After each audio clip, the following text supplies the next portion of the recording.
town, from London to Taiwan. I've been all around the globe trying to protect your soul. Assalamualaikum warahmatullahi wabarakatuh. Selamat datang di kamar rehat. Tahukah kamu? Ternyata kulkas juga punya sejarah loh. Iya, kulkas rumah yang kalian sering temui di rumah teman kamu, hingga mungkin kamu juga punya kulkas di rumah. Sebelum tahu sejarahnya, masih adakah di sini yang masih bingung jenis kulkas di rumah teman kamu atau di rumah kamu? Kalau tahu jenisnya tulis jawabannya di kolom komentar ya. Neng Yanti mau jelaskan sejarah dari kulkas modern dan jenis kulkas modern seperti sekarang. Namun sebelum lanjut, jangan lupa subscribe, like dan komennya juga di channel Kamar Rehat ya. Agar Neng Yanti selalu semangat hibur di sela-sela waktu rehat kalian. Apakah sudah? Kalau sudah, ambil bantal atau kursi cari posisi yang enak buat nonton, karena kali ini adalah waktu untuk rehat kalian. Kulkas dengan freezer di atas atau top freezer. Kulkas jenis ini baik yang satu pintu atau dua pintu memiliki bagian freezer yang terletak di bagian kompartemen atas kulkas. Bagian freezer dapat digunakan untuk menyimpan makanan beku seperti es krim atau daging-dagingan, sedangkan bagian non-freezer untuk menyimpan makanan lain. Kulkas top freezer umumnya memiliki dua pintu, untuk membedakan area freezer dan juga non-freezer. Kulkas dengan freezer di bawah atau bottom freezer. Kebalikan dari kulkas top freezer, kulkas bottom freezer menempatkan bagian freezer pada kompartemen bagian bawah. Cukup jarang ditemui di Indonesia. Umumnya juga memiliki dua pintu untuk membedakan area freezer dengan kompartemen non-freezer. Kulkas tanpa freezer atau freezerless. Kulkas ini tidak memiliki area freezer sehingga tidak cocok untuk Anda yang membutuhkan freezer untuk membekukan makanan atau menyimpan makanan beku. Dari segi kelebihannya, kulkas ini memiliki ukuran yang lebih kecil. Minibar atau kulkas mini. Kulkas yang berukuran minimalis atau sekadar ingin menaruh kulkas lain di luar dapur untuk menyimpan snack dan minuman. Kapasitasnya biasanya hanya sekitar 100 liter namun daya listrik yang dibutuhkan pun biasanya juga kecil. Kulkas built-in. Kulkas yang membuat ruanganmu lebih rapi karena tergabung langsung dengan kabinet yang ada di dapur, sehingga biasanya kulkas ini sudah didesain sejak membuat rumah. Sayangnya kapasitasnya terbatas dan nggak bisa dipindahkan kemanapun sesuai dengan keinginan. Dibandingkan dengan yang lainnya, kulkas built-in ternyata juga memiliki harga yang cukup mahal karena menggunakan sistem kustomisasi. Kulkas yang pintunya bisa dibuka kiri kanan atau kulkas side by side. Kulkas yang memiliki pintu yang dapat dibuka di bagian sisi kiri dan skema. Dan masing-masing sisi umumnya memiliki rak untuk menyimpan makanan atau minuman. Secara ukuran, kulkas berdampingan memiliki ukuran yang besar. Kulkas front door. Merupakan kulkas dengan pintu yang cukup banyak dan melebihi kulkas yang berdampingan. Kulkas ini dapat memiliki hingga 3-4 buah pintu. Ukuran dari kulkas ini juga besar dan harganya cukup mahal. Kulkas yang lebih cocok untuk keperluan industri seperti restoran karena diperlukan untuk menyimpan bahan baku masakan dalam jumlah yang cukup banyak dan bervariasi. Kulkas showcase. Sesuai namanya, kulkas ini diperuntukkan untuk display atau etalase. Umumnya pintu kulkas terbuat dari kaca transparan di mana dapat terlihat isi kulkasnya. Kulkas jenis ini juga tidak memiliki freezer. Digunakan di warung, pusat dunia untuk menyimpan dan memajang minuman jualannya. Freezer box yang punya pintu satu atau lebih. Chest freezer atau freezer box adalah mesin pembeku yang memiliki bentuk persegi atau kotak dan persegi panjang atau kubus. Dengan temperatur sekitar -15 hingga -25 derajat Celcius. Unit ini berfungsi sebagai media penyimpanan stok produk makanan, minuman, dan lainnya agar lebih awet dan tidak cepat rusak. Udah tahu kan jenis-jenis kulkas? Apakah kalian sudah tulis jawabannya? Kalau sudah, kita masuk ya ke sejarahnya ya sekarang. Lemari es kini merupakan kebutuhan dalam rumah utama tangga. Dengan lemari es kita dapat menikmati dinginnya es dalam cuaca yang paling panas sekalipun. Dengan lemari es, ibu tak lagi membuang sayur mayur karena tak tahan disimpan terlampau lama. Berabad-abad lalu, sebelum lemari es ditemukan, orang-orang zaman lampau sudah menggunakan beberapa cara untuk mengawetkan makan mereka sendiri loh. Cara lain untuk mengawetkan makanan yang sudah lama digunakan, yaitu penggaraman, pengeringan, pengasapan, fermentasi. Untuk cara kerja dari fermentasi ialah: fermentasi terjadi ketika pati dan gula bereaksi dengan mikroorganisme dan menghasilkan alkohol. Panen musim gugur tiba, anggur dipetik dari pohonnya dan apel dari kebun. Produksi anggur dan sari buah apel kini sedang berlangsung. Minuman ini kemudian disimpan di bagian rumah yang paling dingin atau di gudang bawah tanah. Ini adalah salah satu cara penduduk kolonial memproduksi minuman yang dapat disimpan dengan aman untuk jangka waktu lama. Lalu untuk teknik penguburan. Penguburan adalah teknik pengawetan yang umum. Daging dikubur di bawah bara api panas. Kurangnya cahaya, berkurangnya oksigen, dan panas dari bara api membunuh mikroorganisme berbahaya, sehingga mengawetkan daging untuk dikonsumsi di bulan-bulan berikutnya. Selain itu, mengubur telur segar di pasir atau di bawah lapisan jerami adalah praktik umum. Jerami adalah isolator yang baik dan sering digunakan untuk melindungi makanan halus dari suhu ekstrim.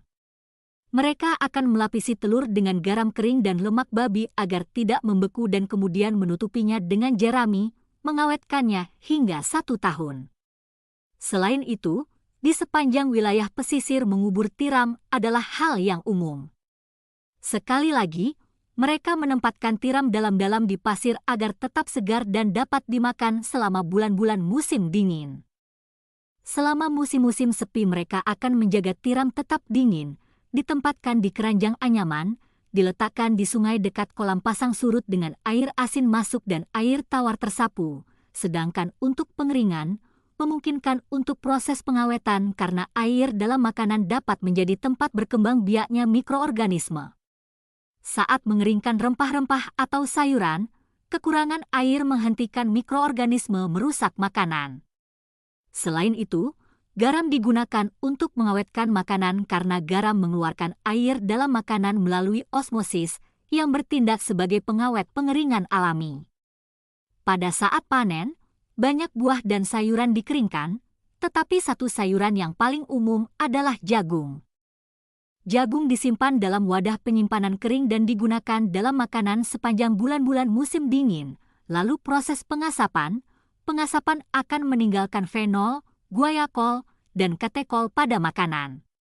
Dengan demikian, makanan akan terasa seperti berasap dan makanan dapat tetap dimakan selama berbulan-bulan setelah diasapi dan disimpan di gudang penyimpanan kering, dan proses pendinginan dan pembekuan kembali berfokus pada memperlambat gerakan molekuler, menyebabkan mikroorganisme yang merusak makanan menjadi tidak aktif.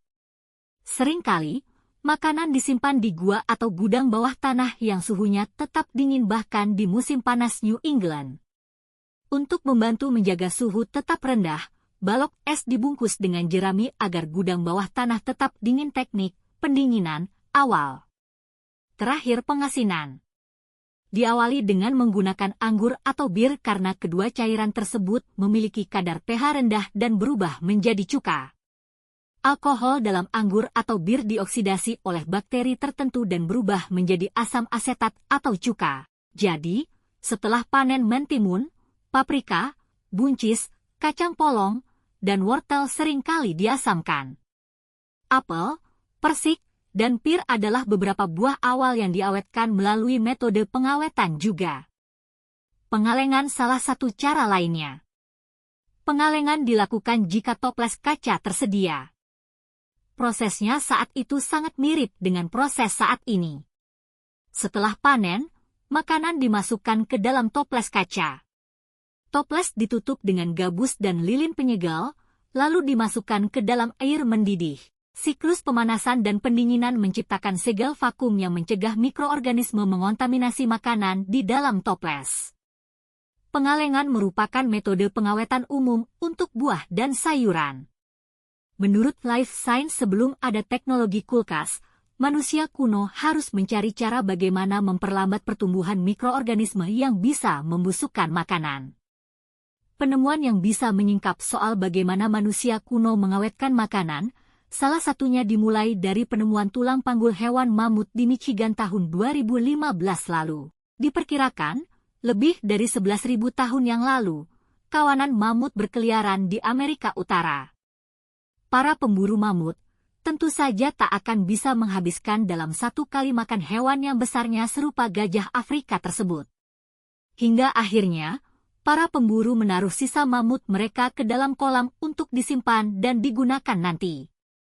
Kolam menawarkan tempat untuk menyimpan bagian bangkai, kata Daniel Fisher, seorang profesor dan kurator di Museum Paleontologi Universitas Michigan. Bangkai sengaja ditempatkan di salah satu dari banyak kolam kecil dan dangkal yang menandai lanskap postglacial di Upper Midwest.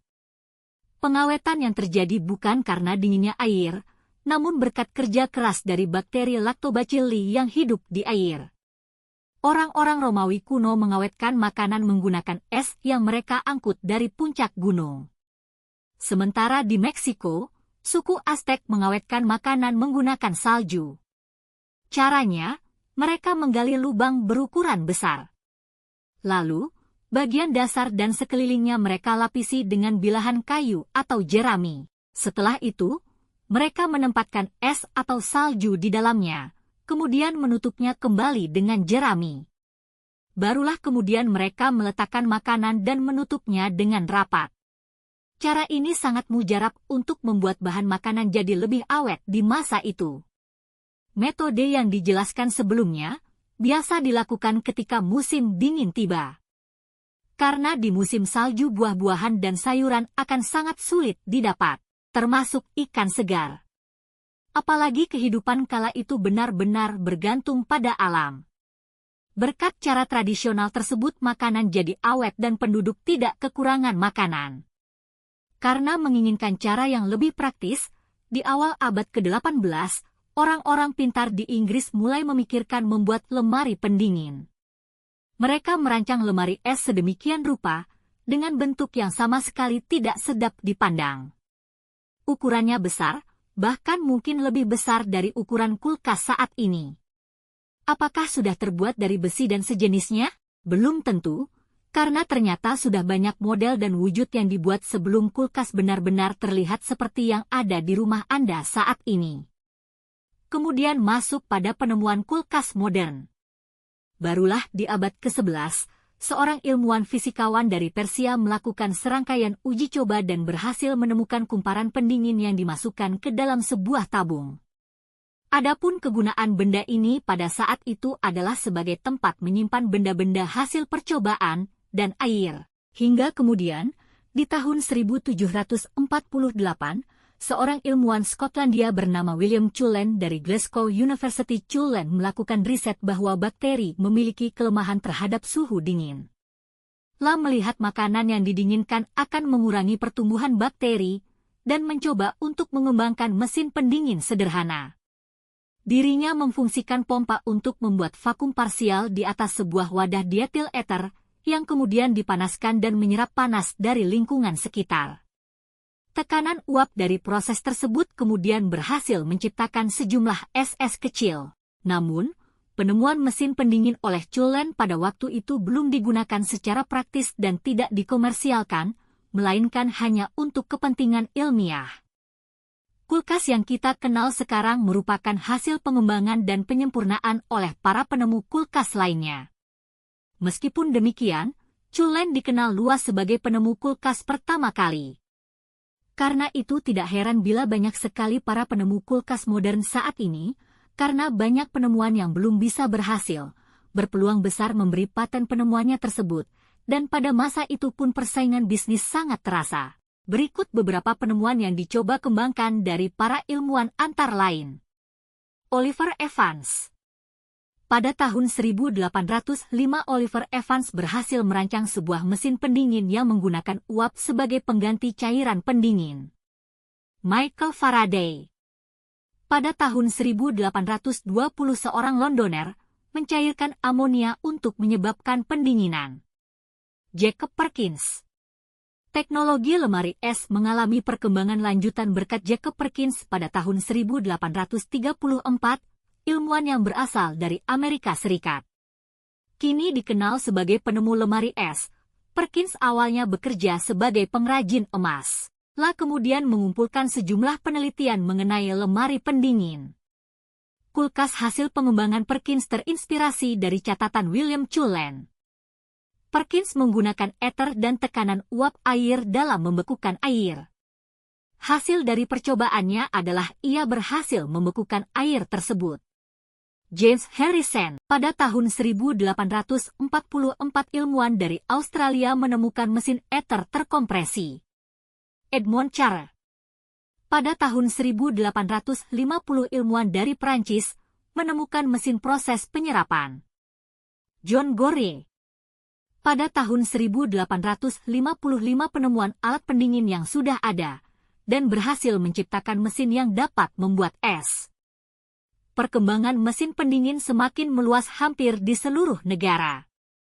James Harrison. Pada tahun 1856 ditugaskan oleh sebuah pabrik bir untuk membuat sebuah mesin yang mendinginkan bir. Ferdinand Charre dari Prancis. Pada tahun 1859 mengembangkan mesin pendingin amonia air yang pertama. Carl von Linden. Pada tahun 1871 ilmuwan asal Jerman bernama Carl von Linde menerbitkan sebuah esai mengenai teknik pendinginan yang lebih baik. Selanjutnya pada tahun 1873 Carl von Linde membuat mesin pendingin kompresor praktis dan portabel pertama di Munich. Dan pada tahun 1876 mengembangkan kulkas hasil temuan Jacob Perkins, von Linden menemukan metode untuk meningkatkan proses pencairan gas. Metode pendinginan yang digunakan oleh von Linden menggunakan bahan kimia seperti amonia, sulfur dioksida, dan klorida metil sebagai media untuk membekukan air. Kulkas buatan von Linden memang lebih praktis, tetapi komposisi bahan kimia yang digunakan untuk membekukan makanan dan minuman dinilai tidak aman.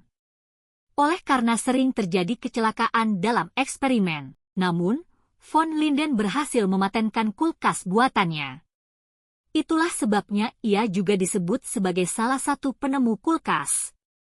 2 tahun setelahnya atau pada tahun 1878 von Linde mendirikan Lindes Eismaschinen AG, Society for Lindes Eismachines, sekarang Linde AG. Edmund J. Copeland dan Arnold H. Gross. Pada tahun 1881 mendirikan Leonard Refrigerator Company. Carl von Linde masih melanjutkan penemuannya dari 1894 hingga 1895.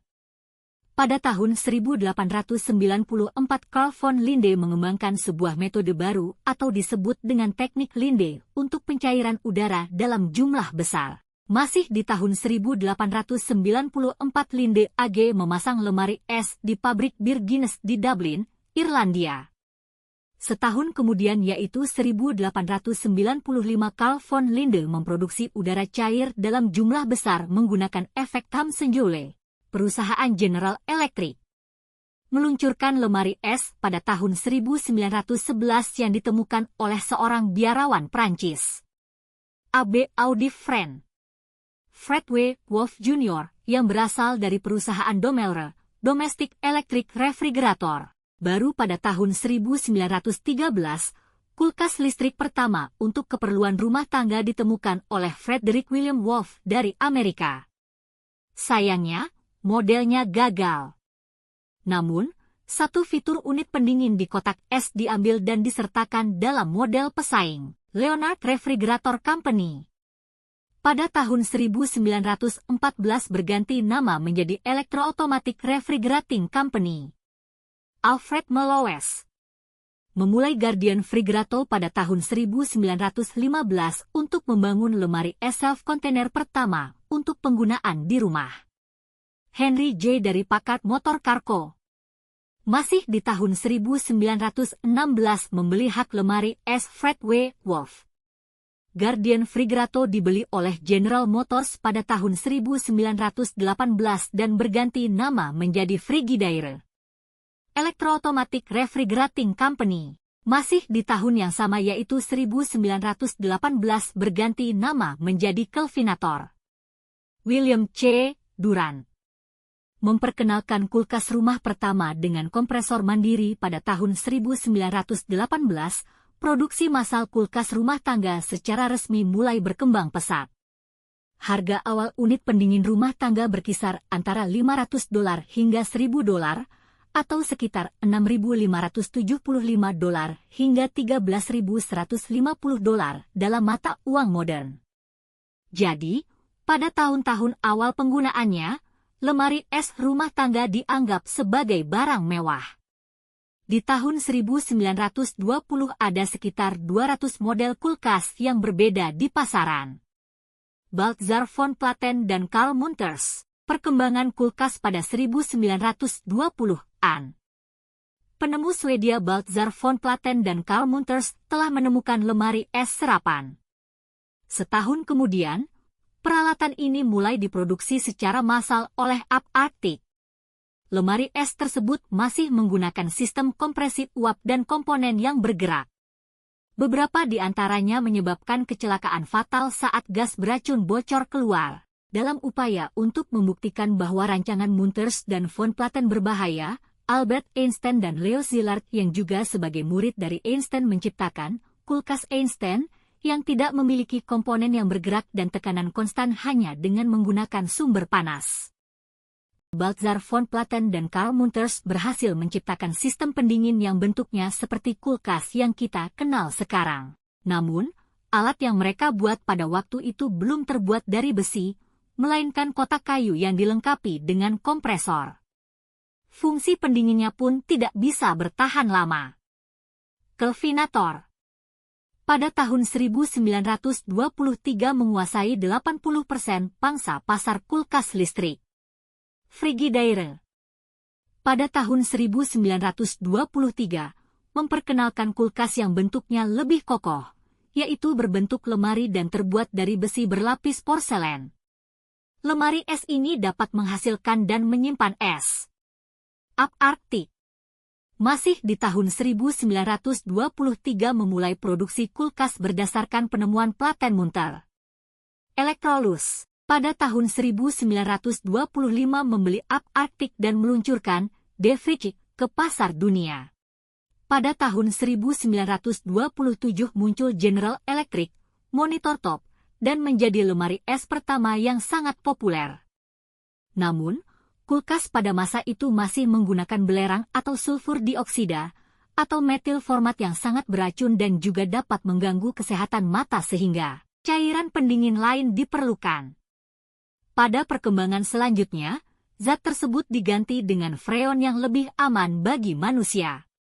Sejak pertama kali ditemukan oleh Edward Cullen, kulkas telah mengalami banyak sekali perkembangan. Kulkas saat ini banyak menggunakan freon sebagai media pendingin. Belakangan diketahui bahwa freon ternyata tidak ramah lingkungan dan dapat merusak lapisan ozon di bumi. Electrolux pada tahun 1930 meluncurkan kulkas tanam pertama.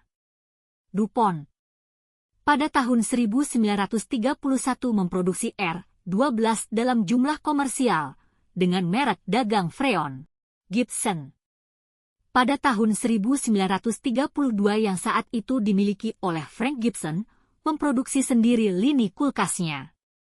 Crossley Radio Corporation pada tahun 1934 memperkenalkan sebuah inovasi, kulkas Salvador.